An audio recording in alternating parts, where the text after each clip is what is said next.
Welcome to 101. I'm Greg Bassett, your host from the Salisbury Independent newspaper. It's a big day here at PAC 14. They're all big, but we have one of my most favorite people in the house, Ann Dudley Young. Welcome, Ann. Thank you, Greg. Thanks for having me. Now, you are the development director at WSDL here in Salisbury, and it's always pledge time, it seems like. And I just want to get you in here to talk about how important the station is, what goes on with NPR and Delmarva Public Radio, but it's now Delmarva Public Media, whatever that means. So let's talk about what you do and who you are and what you got going on. Wow, that's a tall order, but I will do my best. So we're Delmarva Public Media now, and that basically is to reflect all of the different work that we do and hope to do in the future that is not just radio. Right. So things like podcasting or the audio that goes onto apps like NPR One. We do operate as WSCL 89.5, WSDL 90.7, and WESM 91.3. That's right, that's new. We've added to the empire the station down in Princess Anne at UMES. Absolutely. Okay. So we've not only added the station, but we've added their staff. So it's not a merger, it's sort of just a collaborative opportunity for us all to work together and to share. The first thing we're sharing is cost reduction so that we can be better stewards of the donations and that we get from corporations or businesses, from individual listeners, from foundations, both universities, UMES and SU, and the Corporation for Public Broadcasting. So we've already saved a lot of money by just working together, sharing staff. UMES, their station at WESM had a general manager. We haven't had a general manager for several years. So that's a great opportunity to have Jerry Weston, who has a ton of experience. Who was here? Yeah, who was here previously at WSCL a couple years back. So, and then WESM didn't have a development team, so they didn't have the membership coordinator that we have, Patty Lanius, or the sales team that we have. So it's a great opportunity, and for the WSCL, WSDL perspective, we now get our underwriting messages on all three stations. So we can really say that we cover the entire shore, particularly the lower shore. And the focus of the content is different. You've got the classical music on WSCL, which we all love.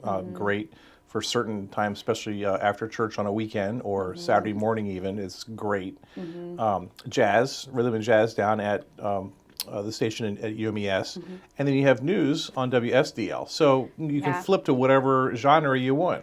Absolutely, especially during drive time in the morning and the afternoon. There's now options. And so heading into this collaboration, we prepared for over a year, and we took a hard look at what everyone was playing on the Eastern Shore.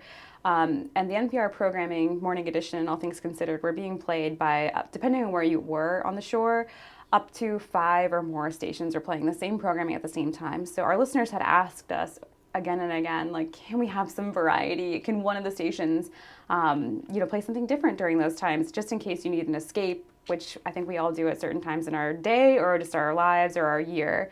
So now during the drive time, WSCL has classical music as an option. WSDL plays the BBC News, which generally has longer form news stories and international focus. And then WESM continues to play the NPR programming. They also, as an HBCU and a rural university in a rural location, they receive that programming for a lot less than we received. They pay about 10% of what we paid previously for the NPR programming. Now, you probably weren't even born yet, but I remember in 1987 when WSCL was formed, it was a big deal for us to get an NPR station. It made us feel like a real place. I mean, it was just, in terms of sense of identity, it was really, really important. And I've heard from listeners that said in their decision to potentially relocate here, particularly in retirement, having the NPR stations was huge, was a part of the quality of life. And I think that continues today. I know we all have a lot more opportunities to find content, on our phones, in particular, smart speakers, or just, collections of music that we own, whether that's like a physical or an MP3 kind of thing. It still adds to that quality of life. And imagining I was thinking about this week, imagining the shore without a public radio station or without any of these public radio stations would just garner a whole different experience and a real lack, I think, in just the quality of life. Yeah, it was so cool for me because some of the old retired disc jockeys, the AM news readers from my youth, came back on the air on WSCL and would, and to hear them trying to pronounce the symphonic pronunciations of things was hysterical because they would give it their best go. But they were just to hear them on the radio again was great. And then we had Van Williamson, who became like the local Garrison Keeler with his show. So there was great, interesting new content all the time on WSCL. Yeah, absolutely. And I know we've had fewer, volunteer hosts throughout the years. It sort of varies how many volunteer hosts that we have, but we did have live hosted classical music previously.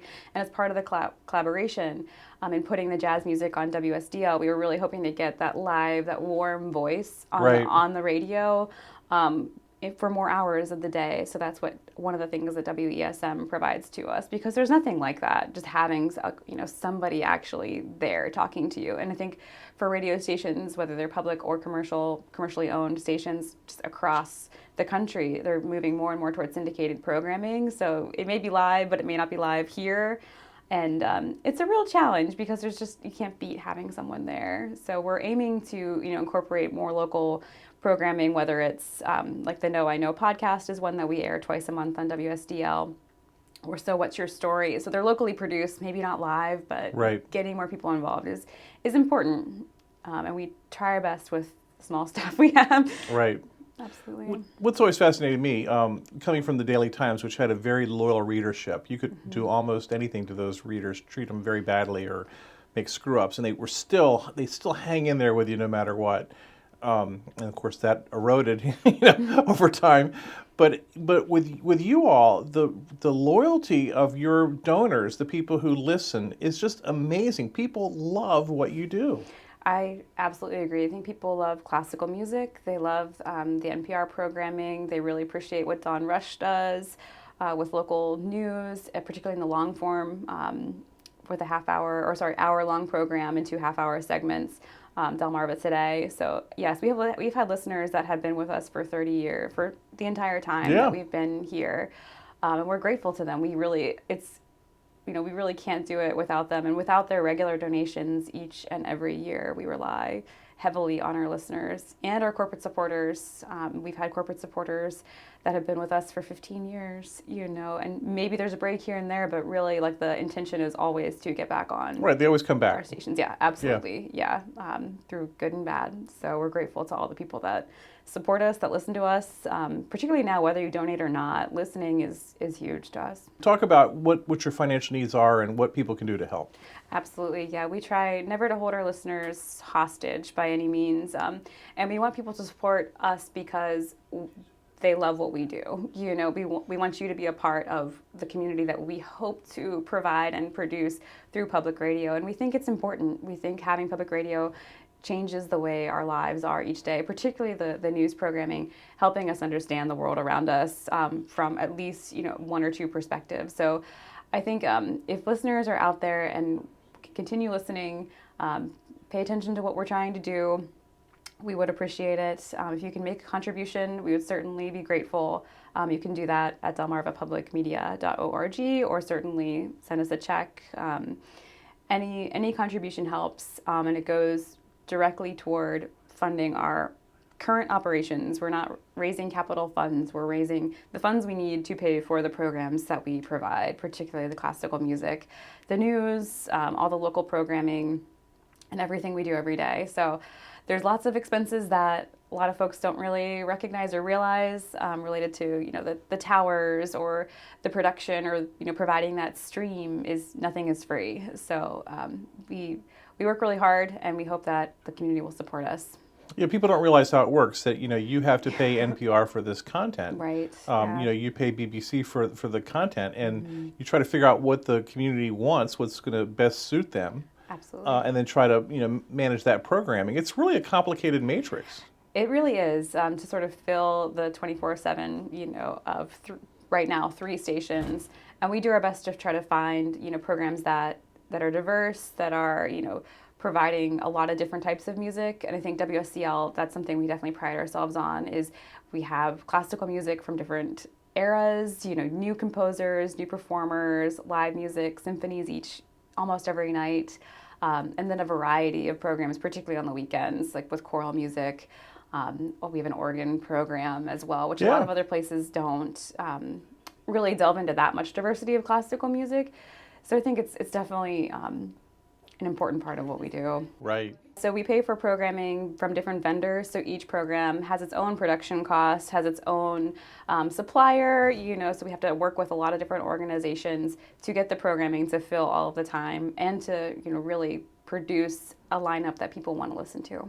We'd have a lot of confusion in the market based on, listeners loving public radio and loving the products, but not sure necessarily how to support all the programs that they like. So it did present a huge challenge to WSCL, particularly as it relates to having that competing news programming. And so I think that was a big part of our decision in looking at the landscape of the public radio market on the Eastern Shore. It's highly competitive for the amount of territory that we all cover. And for the amount of listeners, for the dollars available year to year, it's highly competitive. And I think WAMU did a really great thing by cooperating with the WDDE, Delaware Public Media, to sort of like transition 88.3 to WDDE.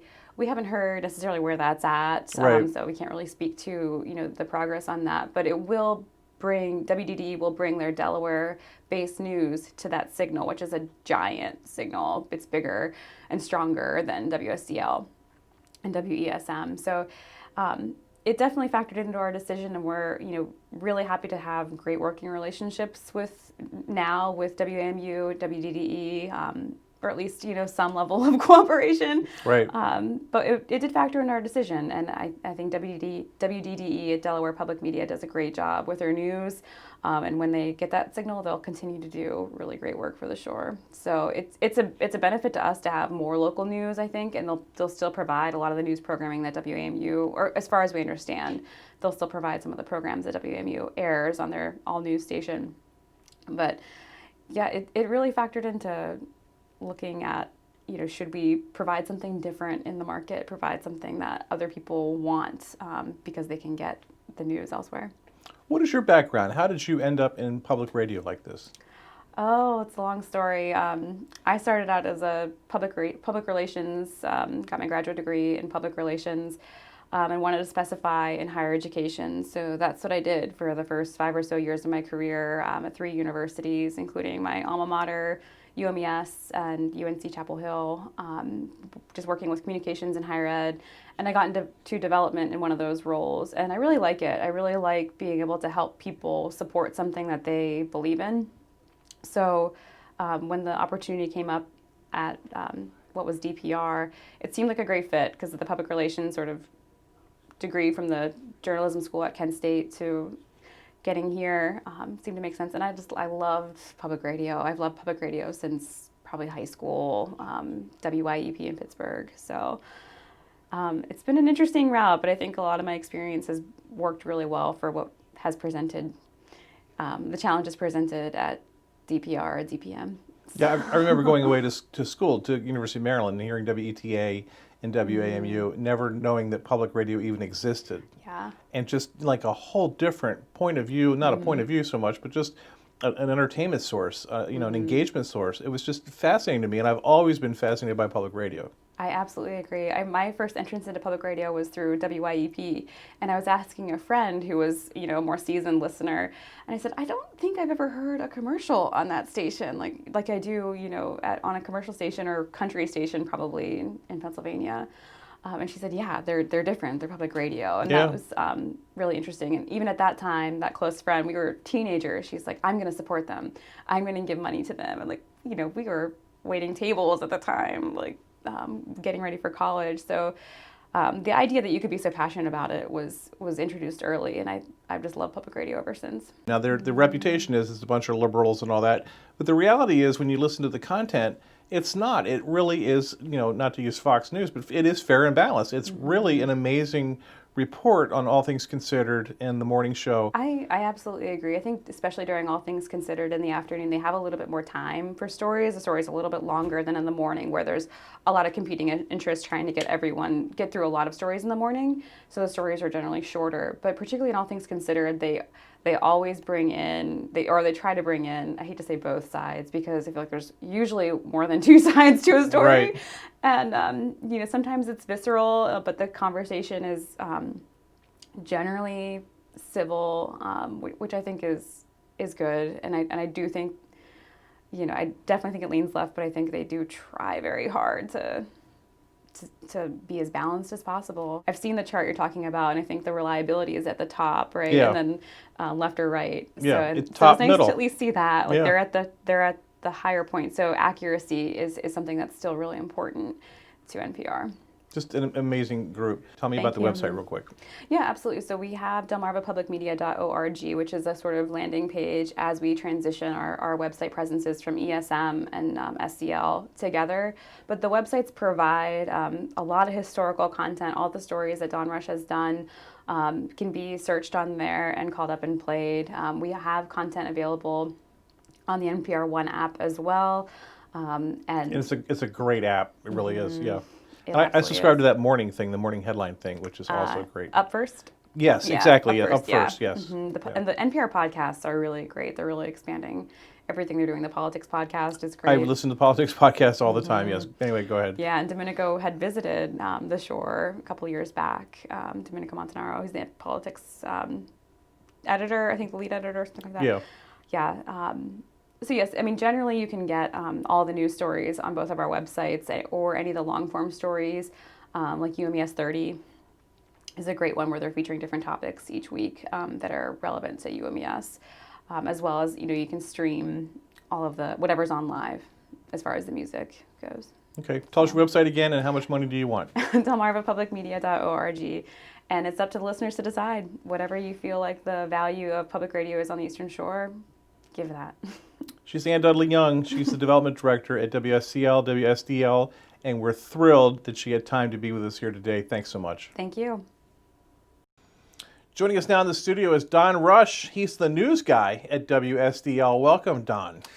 Glad to be here. Now, I am such a fan, such an admirer, because you live a life, I think, similar to mine, in which you need to stay on top of the local news all the time, and there's a lot of pressure with that. Well, that's true, and I mean, it's one of the things that's been great about the station is that because obviously there's only me, right, doing this news, that I try to pick and choose stories that I'm going to explore in depth, right, because they take a long time.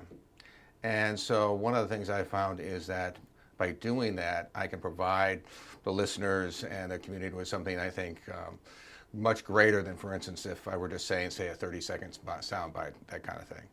And the kinds of stories that we've covered, we did I think it was just recently, just this last year, we did a piece two pieces actually, looking at a group of Guatemalan women who were undocumented and how they were coping with the coronavirus. Everything from the fact that obviously they don't have papers, don't speak English, so that they and to tell their story about who they are, what their struggles are, and I think that's the kind of thing that's important, because I think that journalism, in addition to just telling people what's going on, also to acquaint people to who each other is. I mean, you can make a decision about what kind of policy you want for immigration, that's fine, but I think you have to understand who these people are, why they're coming, how they fit into society. And in the peninsula, there's a growing Hispanic community, and certainly an undocumented community as well. We've done this over the years. So it's being able to get into the depth of a story. We did a series we won an award for, I think it was last year, about the lynchings, right? There was one here in Salisbury, another one in Princess Anne. And again, I was able to go out and talk to people about that. I went to the scenes where these things occurred. Talked to a relative of one of the folks down in Princess Anne to talk about how she discovered what happened to her relative, and to stand there, and particularly for me to stand there, say, in downtown Salisbury, the thing that really struck me about his downtown was how intimate the entire setting was. Yeah. Just to give you a sense of what it was like to be there and to have people who are knowledgeable about describe that kind of event occurring and the people who were there. So, I mean, it's that kind of, in-depth, taking your time, getting to know the people, I think is a real gratifying thing about working here, as opposed to, and you worked in Washington, you parachute in, you get your couple of quotes, and then you parachute out, and you don't really know anybody, or if you do, it's on a very hit and miss kind of basis. But here, I think you get to know people. I think that's one of the gratifying things I think about working at the station. Yeah, the beauty of the magic of radio. Now, in my news writing training, and I don't like the word journalism because I feel like what I do is newspaper reporting. But, right. But we were always taught to make quotes fight their way into your story. That you want to sort of be above it all and explain to the reader what's going on. Right. Be the fly on the wall, but make a quote fight its way into a story. But what you do is you set up. You go to a scene. You set up with the background, and then you let the people talk. So they tell the story through their quotes, and it's a beautiful thing. It doesn't work the same way in print, but it really works through the magic of radio, and I'm just so fascinated by that. Well, that's one of the things about sound, and is a difference between, you say, print, which the quote will sit there flat, right, or you've got television, in which you are somewhat distracted from the words by the visual itself. right. If you're just simply listening to someone's voice, you get a sense about who they are. Studs Terkel used to talk about the shape of the vowels, the intimacy. And I remember being particularly struck by that. One time we were doing actually some interviews with some undocumented immigrants, and they were speaking in Spanish. My Spanish is not all that great, and I had a translator. But even when you didn't know exactly what it was they were talking about, you got a sense of their personality, who they were, what they meant by what they were talking about. And I think that's the beauty of radio. I mean, I fell into this thing by accident. I mean, this is not something I had planned on for, until I sort of stumbled into it. But I think that's the magic of sound itself. It reveals something about people that you get distracted if you're, say, for instance, watching television. And television is a great medium, don't get me wrong, or even the print, which has a lot of depth stuff. But there's something that brings people, I think, to life when it comes to hearing who they are and what they are. And I think that's true, and it's particularly with local officials. You do get to hear who they are through the sound of their voice and why they say the things that they do, and the emphasis and their attitude towards other people and who, what they're saying about the issue. And I think that's something I think that really, as I say, it really came through. And I never really thought about it, when I first got into it. But then after a while, you were talking about like hearing a piece. One of the things I got to do is before I put it in the system, I'll listen to the piece one final time to make sure everything sounds fine, everything's fine. And it struck me that they were little pieces of art. Yeah. That's what they were in sound. With copying that kind of thing. So for me, it was a perfect medium, and I think there's something to be said about the sound and just being able to allow people to tell the story. I mean, you take care of all the basics, the accounting sort of part of the story, but you allow them to talk to the listener, and even sometimes you get a feeling they're talking to each other if they're opposing views, that kind of thing. But yeah, I think that's true. Now, there was a time when I would have had professional jealousy, but now every time the AP Awards, Associated Press, Radio Awards come out, Don sweeps all the categories. Well, almost. The awards are gratifying. I mean, it's somebody said, if you say that flattery gets you nowhere, you obviously have not been flattered. Well, if you haven't had an award and you say awards don't matter, you obviously have never gotten an award. I think the great thing about getting the awards is not so much the awards as much as it is for the stories that we do. I mean, I think it's a recognition of the importance of those voices, the importance of those stories. We did a story, it's been done before, but about the San Domingo school. Yeah. Everybody's done stories. And I did a two-part piece looking at that. And one of the things I was trying to capture was not just simply the school, but what was the community like? What was it like to get it, as a kid? Because there were people who went to school there. Yeah. And, what was it like, to have, the boys would start the fire and the girls would get something else and so on and so forth, and what they had to do. And even in the summers, there was the center of the community. And so in the summer, there would be these sort of great gatherings, they played baseball outside and people would be selling, food and stuff, and it would be like this real center of town. And it's, getting an award for something like that, for that kind of, story about who these people were, I think it's really gratifying to me. It's really, Yeah, and I think it shows the difference between you and me in that I've heard about Santo Domingo, that neighborhood, that community for a long time, never really understood what went on there. Right.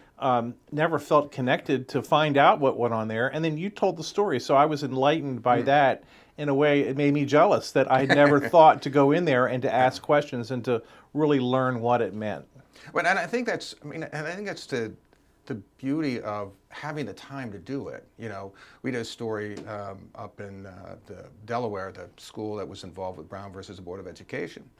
So we had like 3 people who had attended. And again, it was one of these things like, well, what was it like to go to the school? What was like certainly during this period of segregation?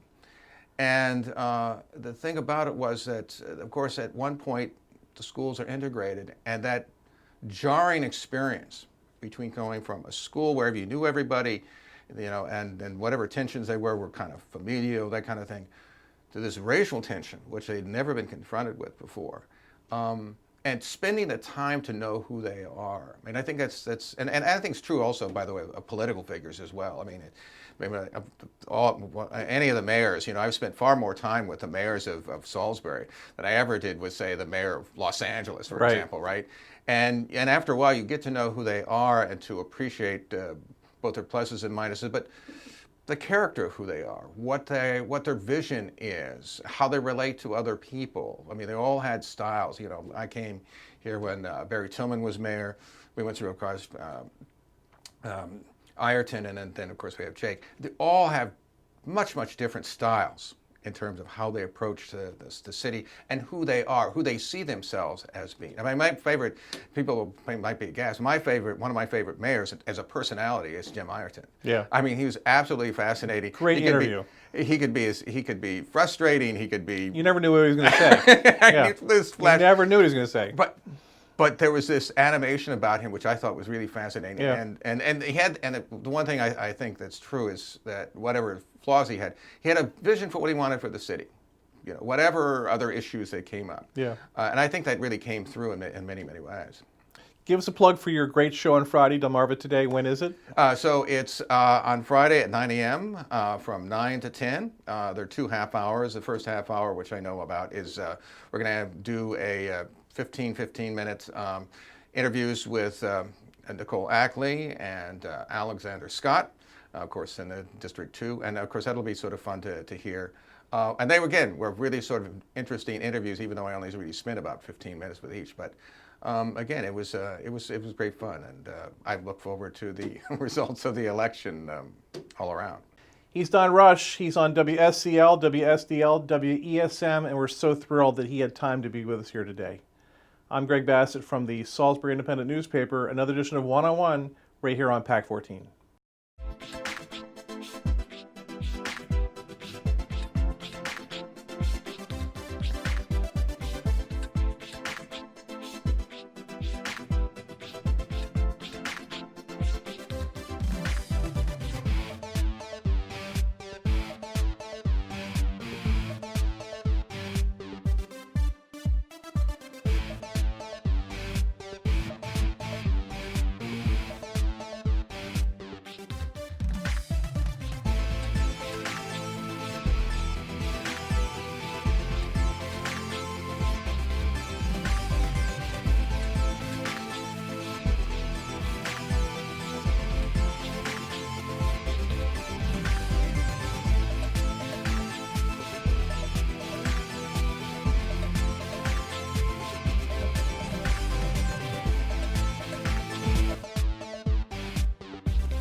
First Shore Federal is proud to support PAC 14 and One-on-One. We'd encourage every business to support PAC 14 and pick a program and support it, and let's make a difference.